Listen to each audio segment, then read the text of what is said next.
प्यारे मित्रों, वर्ब की फर्स्ट फॉर्म प्लस आईएनजी की अगर बारे में हम बात करें, बहुत सारे बच्चों को ये परेशान करता है कि सर कहीं पर हम वर्ब की आईएनजी फॉर्म को देखते हैं तो कोई कहता है कि ये मेन वर्ब है, कभी कोई कह देता है कि ये जेरेंड है, कभी कोई कह देता है ये एडजेक्टिव है, कोई कह देता है प्रेजेंट पार्टिसिपल है, कभी कभी मैं सुनता हूँ कोई कहता है सर ये तो नाउन लिखा हुआ है।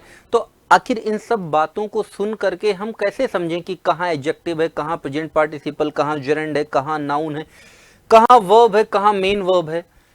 इन सब से रिलेटेड जितने भी डाउट्स हैं आज इस वीडियो में हम क्लियर करने वाले हैं। एक एक चीज बताऊंगा, आज के बाद कभी कोई डाउट नहीं आएगा आपको वर्ब की आईएनजी फॉर्म से रिलेटेड। आइए हम देखते हैं। तो वर्ब की आईएनजी फॉर्म जो है बेटा, इसके टोटल 3 यूजेज हैं। 3 तरह से हम इसको यूज करते हैं। एक तो हम इसका यूज करते हैं बेटा नाउन के रूप में, दूसरा हम इसका यूज करते हैं वर्ब के रूप में, और तीसरा जो यूज है इसका वो है एडजेक्टिव के रूप में। जब हम कभी भी वर्ब की आईएनजी फॉर्म का प्रयोग नाउन के रूप में करते हैं बेटा, तो इसे हम जेरेंड कहते हैं। जब भी किसी सेंटेंस में वर्ब की आईएनजी फॉर्म का यूज वर्ब के रूप में किया जाता है तो इसे हम कहते हैं बेटा मेन वर्ब। और जब भी किसी सेंटेंस में वर्ब की आईएनजी फॉर्म का यूज हम एडजेक्टिव के रूप में करते हैं तो इसे कहा जाता है प्रेजेंट पार्टिसिपल। इसे हम क्या कहते हैं बेटा? इसे हम कहते हैं प्रेजेंट पार्टिसिपल।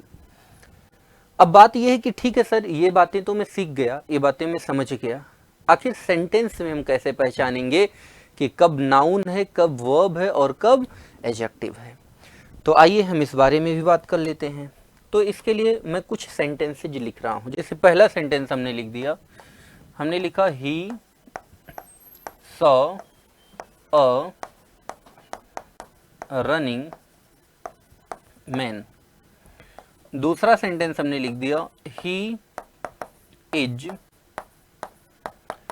Running their. और तीसरा सेंटेंस हमने लिख दिया यहां पर बेटा running is a good exercise. ये 3 सेंटेंस हमने आपके सामने लिख दी। अगर आप तीनों सेंटेंसेज को ध्यान पूर्वक देखेंगे तो आपको यहाँ से ये पता चलेगा कि भाई पहला जो सेंटेंस लिखा इसमें भी वर्ब की आईएनजी फॉर्म लगी है, दूसरे में भी वर्ब की आईएनजी फॉर्म लगी है, और तीसरे में भी वर्ब की आईएनजी फॉर्म लगी है। अब हमें यहाँ पर पहचानना है कि कहाँ पर नाउन है, कहाँ पर वर्ब है और कहाँ पर एडजेक्टिव है। तो अगर किसी सेंटेंस में बेटा वर्ब की आईएनजी फॉर्म लगी हुई हो, लिखी हो, और अगर उससे पहले कोई हेल्पिंग वर्ब लगी हुई हो, तो ये जो वर्ब की आईएनजी फॉर्म होती है ये मेन वर्ब कहलाती है। क्या कहलाती है बेटा? ये मेन वर्ब कहलाती है।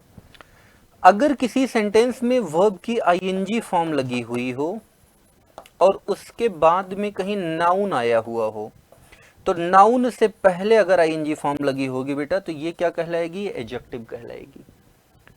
और अगर किसी सेंटेंस में ये दोनों रूल फॉलो ना कर रहे हो, आईएनजी फॉर्म लगी हो लेकिन ना तो उससे पहले हेल्पिंग वर्ब आया हो, ना तो उसके बाद नाउन आया हो, अगर किसी सेंटेंस में वर्ब की आईएनजी फॉर्म का प्रयोग सब्जेक्ट या ऑब्जेक्ट के प्लेस पे किया गया हो, अब ऑब्जेक्ट का मतलब वो चाहे वर्ब का ऑब्जेक्ट हो चाहे प्रीपोजिशनल ऑब्जेक्ट हो, दोनों में से किसी भी जगह पर अगर इसका प्रयोग किया गया हो तो फिर ये नाउन होता है। आइए हम देखते हैं। तो देखो यहाँ पर लिखा ही सब्जेक्ट हो गया बेटा, सो मेन वर्ब हो गई, और यहाँ पर मैन क्या है? नाउन है।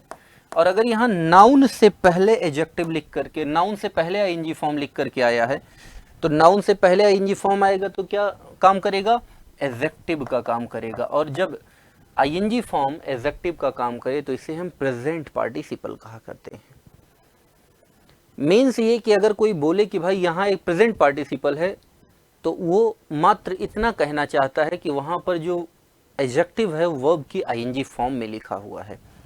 अगला देखो, he is running their. He subject हो गया, इज हेल्पिंग वर्ब हो गई, रनिंग यहाँ पर हेल्पिंग वर्ब के बाद अगर आईएनजी फॉर्म दिखे क्या कहलाएगी? Main verb. तो ये एडजेक्टिव हो गया, ये मेन वर्ब। तीसरा पोर्शन आते हैं। देखो यहां पर इज वर्ब आई है और अगर किसी सेंटेंस में is, am, are, was, were, has, have, had अकेले आए हों, हमेशा बेटा ये मेन वर्ब हुआ करते हैं, हमेशा मेन वर्ब होते हैं। तो ये मेन वर्ब है। अब वर्ब से पहले क्या आता है बेटा? सब्जेक्ट आता है। सब्जेक्ट की जगह पर आईएनजी फॉर्म लिखी हो तो ये क्या कहलाती है? जेरेंड कहलाती है। तो आपने देखा कितना आसान तरीका है इसको पहचानने का। बस एक बार पूरा वीडियो आपको देखने की जरूरत थी। अब मुझे लगता है आज के बाद कभी भी आपको वर्ब की आईएनजी फॉर्म परेशान नहीं करेगा। लेकिन साथ ही साथ इस मामले में एक छोटा सा ट्विस्ट है, आपको उसे भी समझना होगा। वो क्या है आओ मैं समझाता हूं। देखो जैसे अगर मैं यहां पर लिख दूं स्विमिंग पूल, और अब मैं आपसे अगर पूछूं कि बताओ ये जो स्विमिंग पूल लिखा हुआ है, इसमें ये जो स्विमिंग शब्द लिखा है ये क्या है? ये जेरेंड है, प्रेजेंट पार्टिसिपल है, या फिर मेन वर्ब है? तो निश्चित रूप से इस डेफिनेशन के आधार पर बहुत सारे बच्चे कहेंगे कि सर पूल नाउन है और नाउन से पहले आया हुआ है तो ये क्या बन जाएगा? एडजेक्टिव बन जाएगा। लेकिन अगर मैं कहूं नहीं बेटा ये एडजेक्टिव नहीं है, तो फिर आप शॉक हो जाओगे, सर फिर क्या है? अभी तो आपने बताया कि यहां पर नाउन से पहले आए तो एडजेक्टिव होगा। तो बेटा आपको पूरा रूल समझना होगा, पूरा नियम समझना होगा। और देखते हैं छोटा सा जो ट्विस्ट है। नो डाउट नाउन से पहले अगर आईएनजी फॉर्म है तो एडजेक्टिव लिखा होगा, और एडजेक्टिव हम मानते भी हैं। लेकिन इसके साथ हमें एक बात का और भी ध्यान रखना है। ये एडजेक्टिव तभी होता है कि जब इस वर्ब की आईएनजी फॉर्म में जो एक्शन है उसका डूअर यही सब्जेक्ट हो, ये जो नाउन है यही इसका डूअर हो। जैसे यहां पर लिखा था he saw a running man, तो यहां दौड़ने का जो काम है वो यही मैन ही कर रहा था, इस वजह से एडजेक्टिव था। जैसे एक और देखो, अगर मैं यहीं पर लिख दूं फ्लाइंग बर्ड्स, अगर मैं यहां पर लिख दूं फ्लाइंग बर्ड्स, तो ये बर्ड्स जो है ये नाउन हो गया, और ये उड़ने का काम यही बर्ड्स ही कर रही हैं, तो ये अब ये एडजेक्टिव बन जाएगा। लेकिन हमें पता है कि स्विमिंग करने का काम पूल नहीं करेगा बेटा, पूल कभी स्विमिंग नहीं करेगा, स्विमिंग तो कोई और करेगा। तो बात यह है कि सर फिर भी अगर ये एडजेक्टिव नहीं तो फिर है क्या? और जबकि स्विमिंग पूल वर्ड हमने सुन भी रखा है। तो बात यह है बेटा ये यहां पर जो आईएनजी फॉर्म लग करके आई हुई है ये जेरेंड है। ये क्या लिखी हुई है बेटा? ये जेरेंड है। और जेरेंड किसका काम करता है? नाउन का। तो ये भी नाउन है और ये भी नाउन है। लेकिन अगर आपने ठीक ठाक जगह से या थोड़ा मोड़ा ठीक तरीके से ग्रामर पढ़ा होगा तो एक क्वेश्चन फिर आपके दिमाग में आएगा कि सर क्या नाउन को नाउन क्वालिफाई कर सकता है? अगर नाउन से पहले हमने नाउन लिखा इसका मतलब पूल को क्वालिफाई कर रहा है, और जबकि नाउन को नाउन नहीं क्वालिफाई करता, नाउन को तो सर एडजेक्टिव क्वालिफाई करता है। फिर आप ये कैसे कह सकते हैं कि ये नाउन है? तो बेटा यहां पर ये दोनों मिलकर के एक कंपाउंड नाउन बना रहे हैं। ये दोनों मिलकर के क्या बना रहे हैं? एक कंपाउंड नाउन बना रहे हैं। जैसे हम लिख देते हैं ना कार ड्राइवर, तो हमें पता है ड्राइवर भी नाउन है और कार भी नाउन है। तो ये जो कार ड्राइवर है ये भी क्या बन जाता है? Compound noun.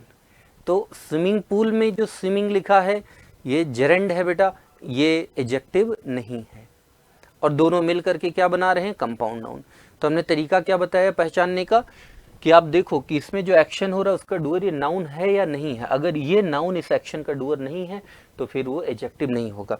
ऐसे दो एग्जांपल और देखो, अगर मैं यहां पर ऐसे लिख दूं स्लीपिंग पिल्स, और एक हमने यहां पर लिख दिया स्लीपिंग, यहां पर लिखता हूं स्लीपिंग चाइल्ड।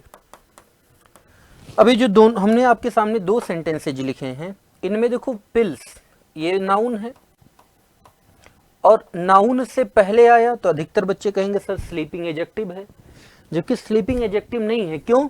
क्योंकि सोने का काम ये पिल्स नहीं करेंगे बेटा, इनको खा करके सोएगा कोई और।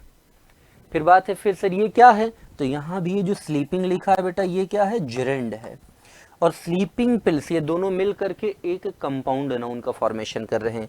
लेकिन अगर मैं बोलूंगा स्लीपिंग चाइल्ड तो यहां पर ये चाइल्ड नाउन है और ये जो स्लीपिंग लिखा है ये क्या बन जाएगा बेटा? एडजेक्टिव। ये क्यों एडजेक्टिव बनेगा?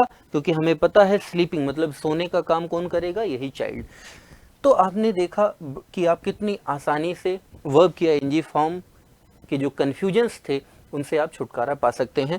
तो ये पूरा का पूरा उसका एक्सप्लेनेशन था। उम्मीद है कि एक्सप्लेनेशन आपको ज़रूर पसंद आया होगा। अगर सच में आपको एक्सप्लेनेशन पसंद आया हो तो कमेंट बॉक्स में आप कमेंट करके ज़रूर बताइएगा।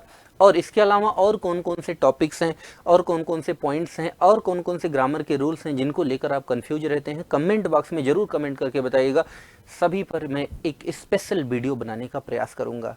और प्यारे मित्रों, अगर आप भी डिफेंस से संबंधित एग्जाम्स की प्रिपरेशन करना चाह रहे हैं तो उत्कर्ष डिफेंस एकेडमी लाया हुआ है air force group X, group Y और ग्रुप एक्स वाई के नए बैचेज। ये जो हमारे बैचेज हैं ये 10 नवंबर से प्रारंभ हो चुके हैं और ये जो बैचेज हैं हमारे ये ऑनलाइन भी उपलब्ध हैं और ऑफलाइन भी उपलब्ध हैं। दोनों ही तरह के बैचेज हैं, जिसमें ग्रुप एक्स अगर आप ये बैच ले रहे हैं ये लाइव फ्रॉम क्लासरूम बैच है, मात्र 2700 रुपये का है। ग्रुप एक्स वाई दोनों, इसका अगर आप बैच परचेज करना चाहते हैं मात्र 3000 रुपये में है। साथ ही साथ ग्रुप वाई की अगर केवल प्रिपरेशन करना चाहते हैं मात्र 2500 रुपये में। और BSF RORM का जो बैच है रिकॉर्डेड बैच है मात्र 900 रुपये में। ये जितने भी बैचेज आपके सामने यहाँ पर हैं इसमें आपको डेली आपको क्लासेज मिलेंगी। जो क्लासेज ऑफलाइन में होती हैं वही सीधा लाइव प्रसारण आपको मिलेगा। साथ ही साथ क्लास होने के बाद में उस क्लास का आपको रिकॉर्डेड वीडियो भी मिलेगा, पैनल PDFs मिलेंगी, आपके 15-15 दिन पे टेस्ट कंडक्ट करवाए जाएंगे। साथ ही साथ आपको मेंटोरशिप मिलेगी। डाउट डिस्कशन से रिलेटेड जितने भी हैं वो सारी फैसिलिटीज आपको मिलेंगी। आस्क डाउट के आपको सेशन वहाँ पर मिलेंगे और साथ ही साथ हमारी जो बेस्ट फैकल्टीज है उनका मार्गदर्शन आपको मिलता रहेगा। तो उम्मीद है जानकारी पसंद आई होगी। ज़रूर ज्वाइन करें बेहतर सफलता के लिए। जय हिंद प्यारे मित्रों।